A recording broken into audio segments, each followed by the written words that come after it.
He went to visit his daughter's grave, but what he found there broke every rule of fate. A homeless mother, crying beside her child. And in that moment, the billionaire realized money couldn't save a soul, but maybe compassion could. That single encounter would change his life forever. The morning air was cold as Richard Cole, one of the richest men in America, walked slowly through the old cemetery. His shoes crunched against the gravel, the world quiet except for the sound of the wind and his own breathing. He wasn't here as a billionaire today. He was just a father, a broken one. He stopped at a small white gravestone and knelt down. Lily Cole, 2008 to 2022. Even saying her name hurt. His little girl, his only child, taken in a car crash while he was too busy signing business contracts halfway across the country. Every week he came here, brought her lilies, whispered apologies that came too late. "I'm sorry, sweetheart," he murmured. "I should have been there." But no matter how many tears he shed, the stone never answered. Then, suddenly, a sound broke the silence, faint sobbing. It wasn't his imagination. Someone was crying nearby. He turned and saw a woman sitting on the ground a few rows away. Her clothes were dirty and torn, her hair tangled. In her arms, a little boy clung to her neck, his face pressed into her shoulder as she wept beside a tiny grave. Something in that sight made Richard freeze. He walked closer. "Ma'am, are you okay?"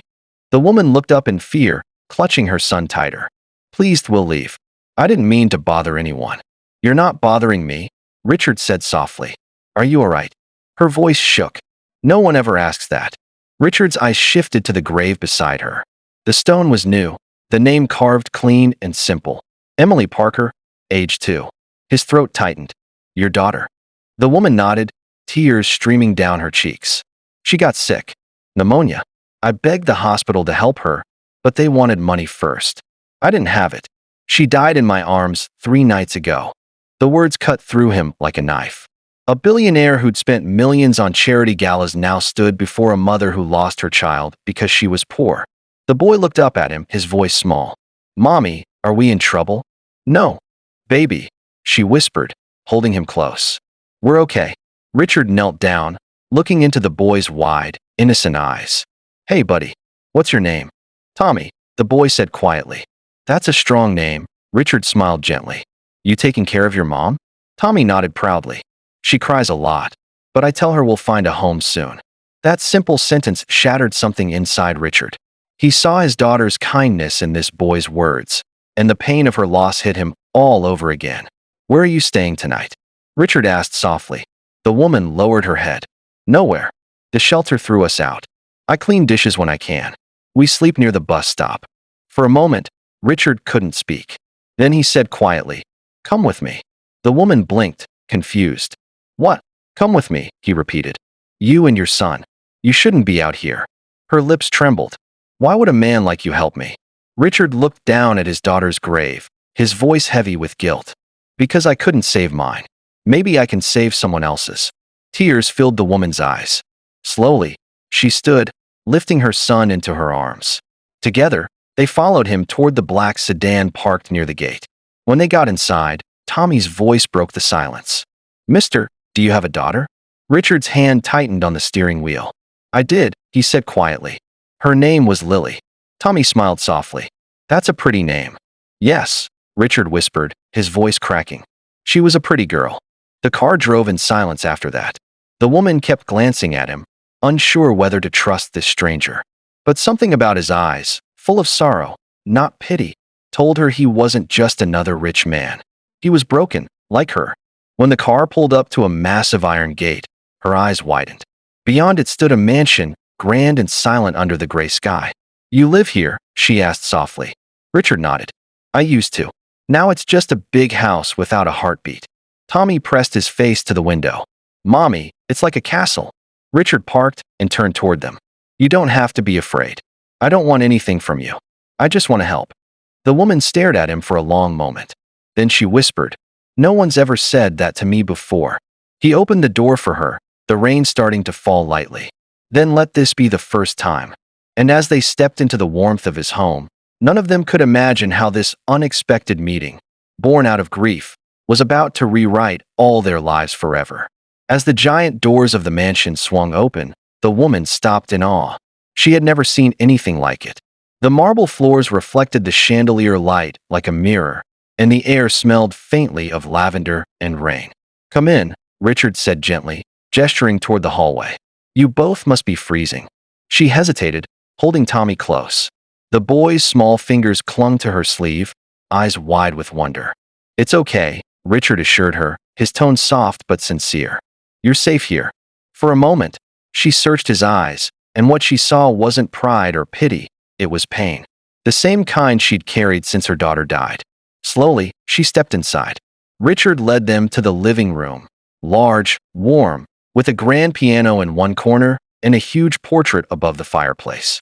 The portrait caught her attention immediately. It was of a smiling little girl in a yellow dress holding a puppy. "That's your daughter, isn't it?" she asked quietly. Richard nodded, his eyes glistening. "Lily. She was 10. Tommy walked up to the painting, staring at it for a long time. "She looks happy," he said softly. "She was," Richard replied. "Happier than me, that's for sure." The woman smiled faintly. She must have been lucky to have a father who loved her that much. Richard gave a sad chuckle. "I wasn't around much when she was alive. I was too busy chasing success. Now I'd give it all up just to hear her laugh again." The woman lowered her gaze. "Sometimes we realize too late what really matters." For a few seconds, silence filled the room. The only sound was the crackle of the fire Richard had just lit. Then he spoke again, his voice soft. "What's your name?" "Grace," she said.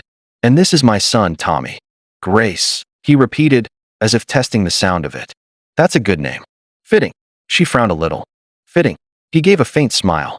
"You showed up at a graveyard, holding your child, with nothing left, and yet you still had love. That's Grace." Her eyes filled with tears she tried to hide. "I lost everything. My husband left when I got pregnant. I worked in diners, cleaned floors, tried to give my daughter and son a chance, but when Emily got sick, everything fell apart. After she passed, I just stopped caring where we went. I just needed to visit her grave one last time before leaving the city." Richard's throat tightened. He looked down, remembering the nights he'd drowned his pain in expensive whiskey, surrounded by luxury but completely alone. "You don't have to leave anymore," he said quietly. "You and Tommy can stay here as long as you need." Grace's eyes widened. "What?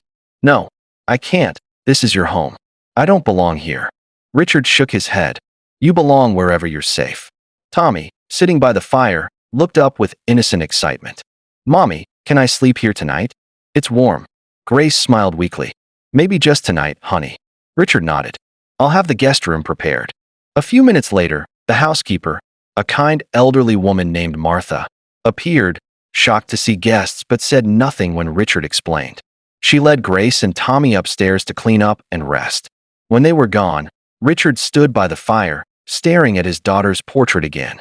For years, he'd built walls around his grief. Walls made of money, guilt, and silence. But somehow, that woman's pain had broken right through.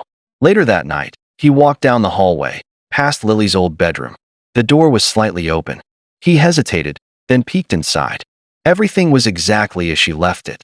The pink walls, the stuffed animals, the tiny shoes near the bed. He hadn't changed a thing since the day she died. He stepped inside slowly, running his fingers across her bookshelf. "You'd like them, Lily," he whispered. "That little boy. He reminds me of you." Down the hall, Grace stood by the guest room window, watching the rain fall against the glass. Tommy was asleep in bed, his tiny hand still clutching the blanket. The room was warm, cozy, something she hadn't felt in months.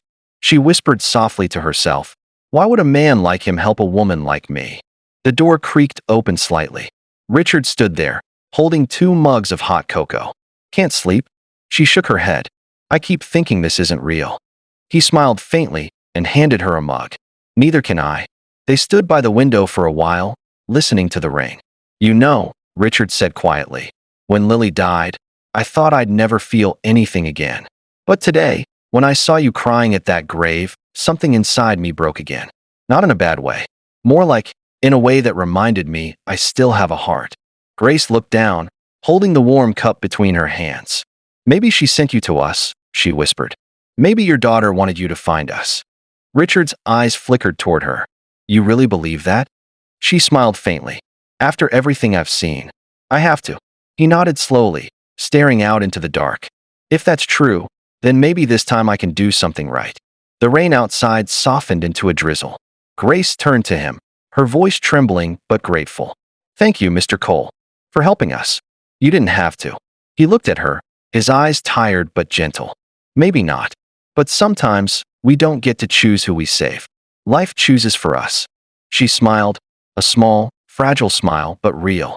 For the first time in months, she didn't feel invisible. As Richard walked back to his room that night, he passed Lily's portrait again. The light from the hallway fell across her painted smile, and for just a moment, he swore he saw forgiveness in her eyes. That night, for the first time in years, the billionaire slept peacefully.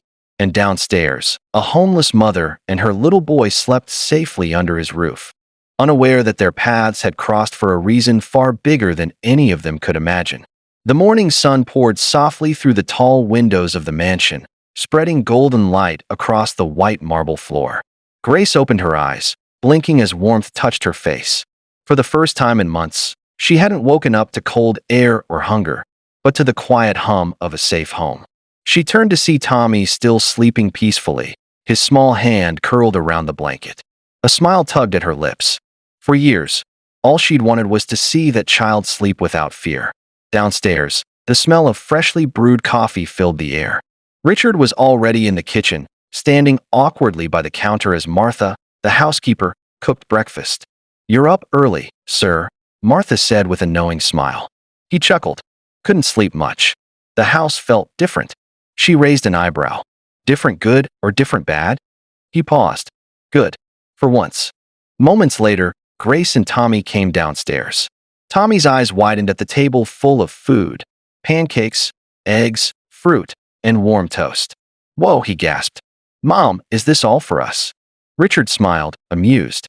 You better eat before Martha changes her mind. Martha laughed. Not happening, young man. You eat as much as you want. Grace hesitated before sitting. This is too much. You don't have to. Richard cut her off gently. Grace, please. Just eat. You and your son are my guests. They sat together. For a few minutes, the clinking of forks and soft conversation filled the air, the kind of simple, peaceful moment both Richard and Grace had long forgotten. Then Tommy suddenly looked up. Mr. Cole, do you have any toys? Richard blinked, caught off guard. Toys? Not anymore. My daughter used to. He stopped mid-sentence, voice cracking. Tommy tilted his head. She had toys. Richard nodded. A lot of them. She loved puzzles and stuffed animals. Tommy grinned. Can I see them? Grace started to protest, but Richard raised a hand. It's okay. He smiled softly. Come on, kid. Let's go. He led Tommy up the stairs, past long hallways filled with paintings, until they reached a pink door. Richard hesitated for a second before slowly opening it. The room was exactly as Lily had left it, filled with sunlight and untouched memories. Tommy's eyes lit up. Wow. He ran to a shelf filled with teddy bears. Can I play with them? Richard swallowed hard. Yeah, I think she'd like that. As Tommy played, Grace stood quietly at the door, her hands clasped. She could see the conflict in Richard's face, the pain, the love, the guilt. She must have been wonderful, Grace said softly. She was everything, he whispered. I used to think I was building an empire for her future. But the truth is, I was building walls around myself. Grace looked down. We all build walls when we hurt. Some just look fancier than others. He gave a faint smile. You're wiser than you think. A few hours later, Grace helped Martha with dishes in the kitchen. The two women talked quietly while Tommy played in the garden. Martha leaned closer. You know, in all these years I've worked for Mr. Cole, I've never seen him let anyone inside Lily's room. Not even the cleaners. You and your boy, you've brought something back into this house. Grace blinked. I didn't mean to, Martha smiled kindly. Sometimes, people don't need intention. They just need presence. That afternoon, Richard was in his study, flipping through old papers, when something fell out from between two folders, a faded hospital bill with the name, Grace Miller, printed at the bottom. He frowned. Grace Miller. He remembered hearing that name somewhere before. Confused, he looked closer at the date. 4 years ago, the same month his daughter had been in the hospital. A strange chill ran down his spine. He pressed the intercom button. Martha, could you ask Grace to come to the study, please? Minutes later, Grace entered, wiping her hands on a towel. You needed me, Mr. Cole? He handed her the paper. I found this. Why is your name on a hospital record from St. Mary's? That's where my daughter was treated. Grace froze. Her hands trembled slightly as she took the paper. St. Mary's? I worked there, she stammered. As a cleaner. Just for a few months. I remember that time. There was a little girl who was very sick. Richard's eyes narrowed. You remember her? Grace nodded slowly. Yes, everyone did. She used to smile at me every time I brought flowers for the patients. She said I reminded her of her mother. His throat tightened.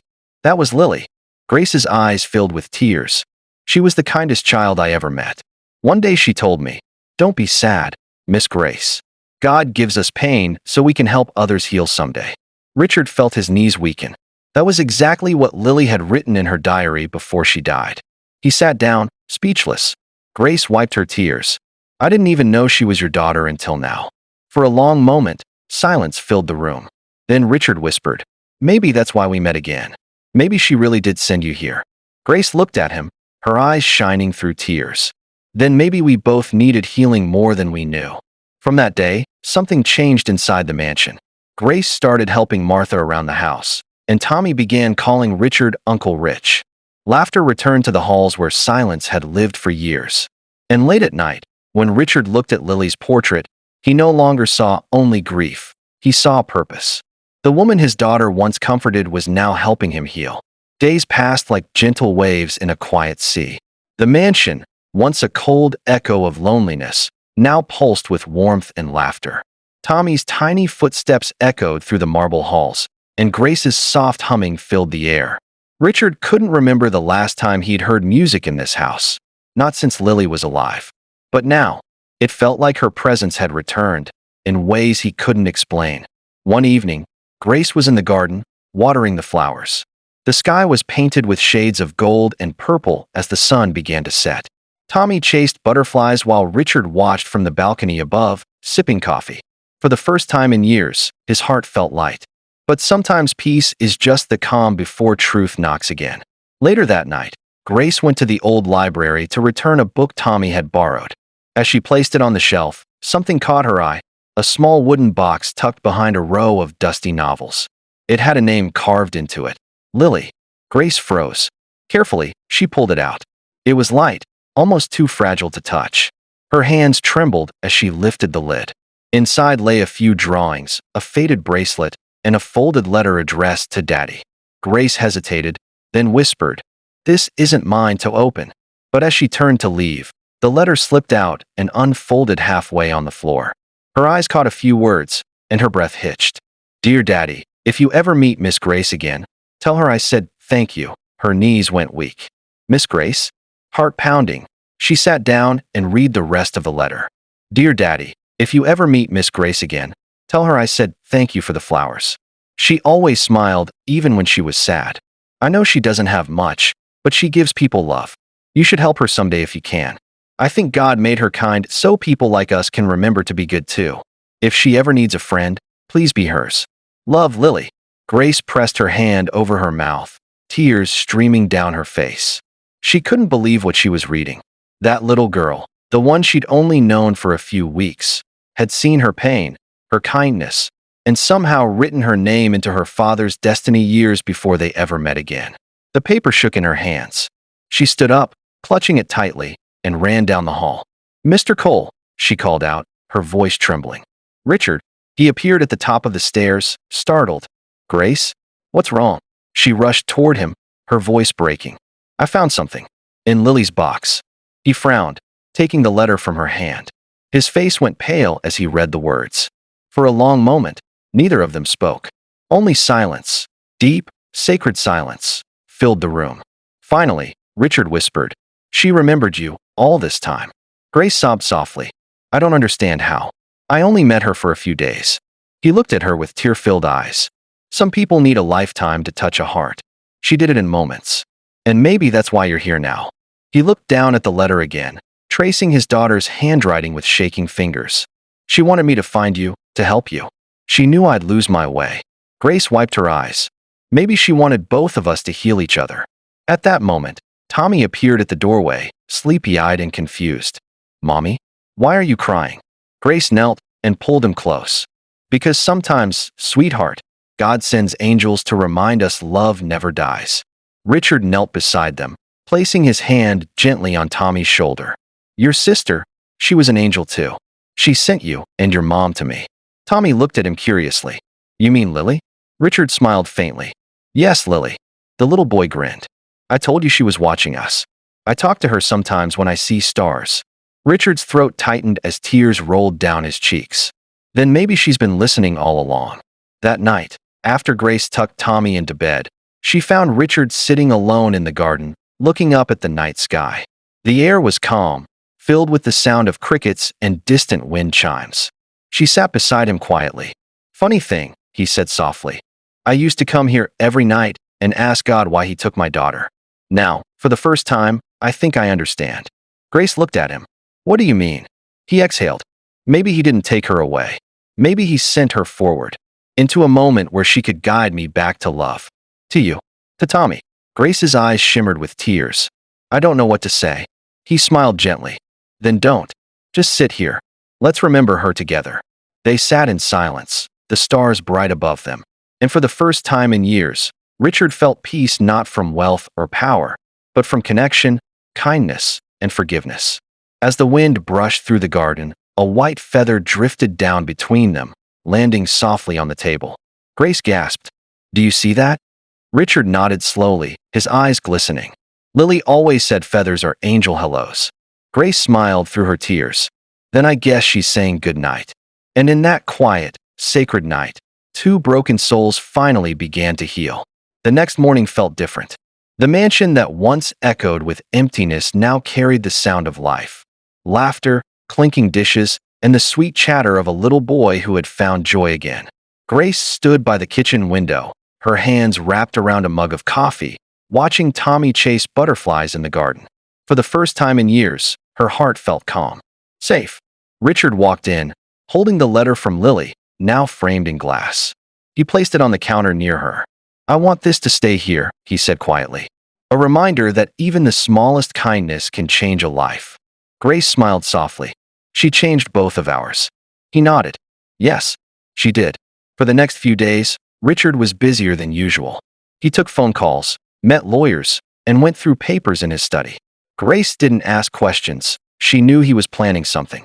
Then one afternoon, he invited her and Tommy to the garden. Tommy came running, his face glowing with curiosity. Uncle Rich, what's happening? Richard smiled, kneeling to meet his eyes. Something important, buddy. Grace watched, puzzled but calm. The sun was warm, the breeze soft, and something in Richard's eyes told her this moment was about to change everything. He took a deep breath. Grace, before my daughter passed away, I built my world around numbers, deals, and profit. But I lost sight of what mattered: people, love, and purpose. You and your son reminded me of all that. Grace's eyes glistened. Richard, you've already done more for us than I can ever repay. He shook his head gently. No, Grace. You didn't take from me. You gave me back my life. Then he turned toward Tommy and smiled. And you, young man, you gave this house a heartbeat again. Tommy giggled, not fully understanding, but happy just to be included. Richard continued, his tone steady but emotional. So, I've made a decision. I'm starting a new foundation in my daughter's name, the Lily Hope Foundation. It'll help single mothers, homeless families, and children who've lost access to medical care. I want every mother like you, Grace, to never face what you went through. Grace gasped, tears welling up instantly. Richard, he lifted his hand gently. It's what Lily would have wanted. Her letter wasn't just a message, it was a mission, and I intend to carry it out. She covered her mouth, her voice trembling. You're turning her words into something real. Richard smiled softly. She believed kindness could save people. Now I know she was right. Tommy tugged at his sleeve. Uncle Rich, can I help too? Richard chuckled. You already are, little man. You're the heart of it. Grace couldn't stop the tears anymore. I don't know how to thank you. He looked at her, eyes warm and sincere. You already did, just by being here. A few months later, the foundation's first center opened in the same city where Grace had once lived on the streets. There were balloons, cameras, and a plaque that read, "In loving memory of Lily Cole, her kindness lives on in every life we touch." Grace stood beside Richard as reporters asked questions. She wasn't used to attention, but this time, she wasn't scared. She was proud. Tommy held her hand, smiling wide, while Richard gave his speech. "Money builds buildings," he said, "but love builds homes. My daughter taught me that true wealth isn't in what we keep, it's in what we give." The crowd erupted in applause. Grace's eyes met Richard's, and in that single look, they both knew Lily had brought them together for a reason. Later that evening, when the celebration was over, Grace found Richard standing near the garden fountain outside the center. He looked peaceful, lighter than she'd ever seen him. "She'd be proud of you," Grace said softly. He turned, smiling faintly. "She'd be proud of us." Grace stepped closer. "What happens now?" He looked toward the sky, where stars twinkled faintly through the dusk. "Now, we keep her promise alive. Together." Tommy ran up between them, holding something small in his hand. "Look, a feather. It just fell from the sky." Grace gasped. Richard smiled, eyes shining with tears. "Then she's here with us." Grace knelt, placing her hand over Tommy's. "She'll always be with us." The three of them stood there. A billionaire who'd lost everything, a mother who'd suffered too much, and a child whose innocence had brought them both back to life. And as the wind carried the soft whisper of leaves through the night, it almost felt like a little girl's laughter danced in the air. Lily's laughter, the kind that said, "Love never dies. It just finds new hearts to live in." If this story touched your heart, hit that like button, share it with someone who believes in second chances, and subscribe for more powerful stories that prove love, hope, and kindness can still change the world.